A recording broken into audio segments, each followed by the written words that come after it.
Hey, what's up guys? It's Marv and welcome back to another Asphalt Legends Unite video, and we recently got a really massive update, and unfortunately I was just busy so I couldn't cover the patch notes and the release, but we now have access to most of the new events and features from this update, including the newest Drive Syndicate, which, if I'm not mistaken, is a couple months early because we usually get it during summertime. So this time around, I guess it's just shifted to spring, but I can expect that the next Drive Syndicate will probably still be during winter or maybe a couple of months before that. But anyway, let's talk about this Drive Syndicate today because it is probably one of the best Drive Syndicates since we've had the initial one with the Yesco and especially the one after with the Remats Nevera. Those you could get the featured car for free, but you know, if you were spending tokens is what I mean. You didn't have to grind a whole lot of Syndicate coins through the shop by buying it using real currency, or you didn't have to already have some crazy garage. For reference, I believe I spent around 25 to 30,000 tokens to get the original Koenigsegg Yesco. Now, I don't think it's going to be that easy this time around, and especially not going to be as easy as just grinding throughout the progression to get the Remats Nevera just by using the relay packs. I don't think it's going to be near that. However, what is really awesome is that as far as I can see, every single car that you will use in this Drive Syndicate is a previous car. Now, in some of the other Drive Syndicates, we were fortunate enough to have a couple of cars that were maybe featured before, like the McLarens were a pretty large part of some of the Drive Syndicates before. We had a couple of Murcielago appearances. This time around though, every single car has been available previously. Now, I don't have, for example, the Monza SP1. I don't even think I have the Puritalia Berlinetta, but I do have some blueprints which will help me star them up as the event continues. So this is really good for the future of Drive Syndicates, and if you happen to have a lot of the cars already in your garage, it seems like you might be set to maybe at least get the Bugatti La Voiture Noire, which is the S-Class car right before the Tuatara Striker. But let's back up because there is one new car at the beginning, and that is the Hyundai Ioniq 5N. And of course, like with all of the other Drive Syndicates, you can get this car for free just by playing the first couple of rounds with the SSE Tuatara Striker. So you just go through the first round in the Drive Syndicate and you don't have to upgrade anything. You'll get the Ioniq 5N for free. But that's a little confusing because it's also the Legend Pass car. So if you buy the Legend Pass, or I think Unite Pass, you will also get extra blueprints for this car, which means inevitably you will progress faster and easier as well. So that is a really cool thing about this Drive Syndicate, is the new car for the Drive Syndicate is also the Unite Pass car, which will just help you with progression if you have the Unite Pass.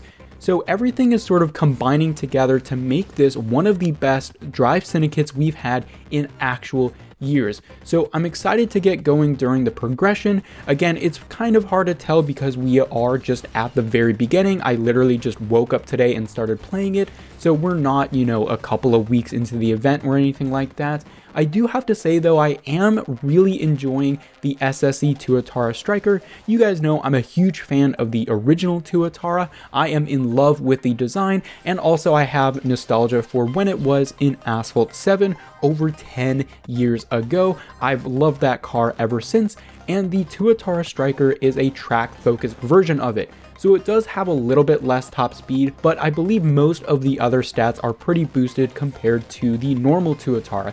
Again, I don't think I'm going to be able to go that far and get the Tuatara Striker in this event. I don't have the La Voiture Noire. I don't have many of the other cars. I do have some blueprints for them, but I don't think I'm going to get far. However, I will get pretty far compared to a lot of the other Drive Syndicates where most of the cars were either featured new cars or really tough to get in previous events in Asphalt Legends Unite. For example, one of the cars we have now is the Aston Martin Valhalla, which is a pretty common A-class car. A lot of people got it, I believe, during a burst of speed a while ago. I've just sort of collected blueprints for it over the past couple of years, and I do have it at 1 or 2 stars already, so it's a good sign for me in terms of progression for this time around. You'll also see some gameplay of the Ioniq 5N. I'm not going to put too much in there because it's just at 1 star. It is a pretty mid-tier D-class car. I don't think it's going to be very useful for either events or multiplayer, but what I will say is it's nice to have a brand new, well, brand in Asphalt Legends Unite. I'm excited to hopefully test out the Ioniq Vision, or I think they're just calling it the Vision N. Hopefully I'll get my hands on it to at least test drive it for you guys, but that thing just looks absolutely sick.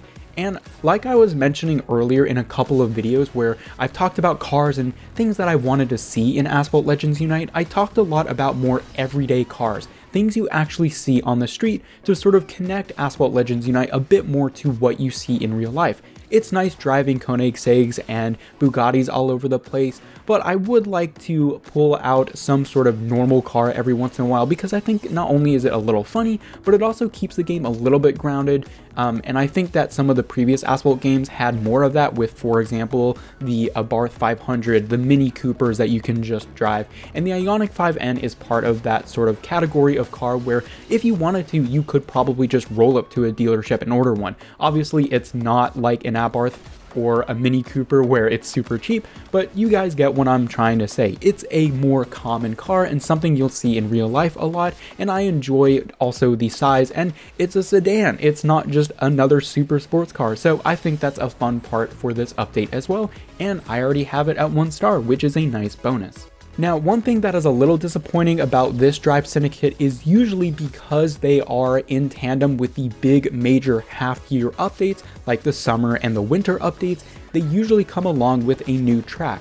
This time around, we don't see that. I believe the featured tracks this time around are Singapore for that first section. I've seen a couple of other tracks as well, like the Tuscany track for the money runs, but there isn't a brand new track this time around, which is kind of unfortunate. So I'm kind of curious as to why Gameloft decided to push the Drive Syndicate forward. I'm sure that there are 2 reasons. Probably number 1, maybe they are planning something for the summer that we're not aware of just yet. That would be kind of neat. Maybe another big event or something like that. Or they're just trying a new format and they want to get feedback. And well, if you guys have listened to me throughout this video so far, I'm pretty jazzed up in terms of at least the requirements for the event. Of course, I'm always going to advocate that I really don't like the grind in the Drive Syndicate events. However, if you're a casual player like me and all you're worried about is just getting as far as you realistically can, then the grind doesn't really seem to be that bad anymore, because you get as far as you can, maybe you spend some tokens on the relay packs, but then you sort of bow out because there is literally nothing left that you can do unless you pay real money.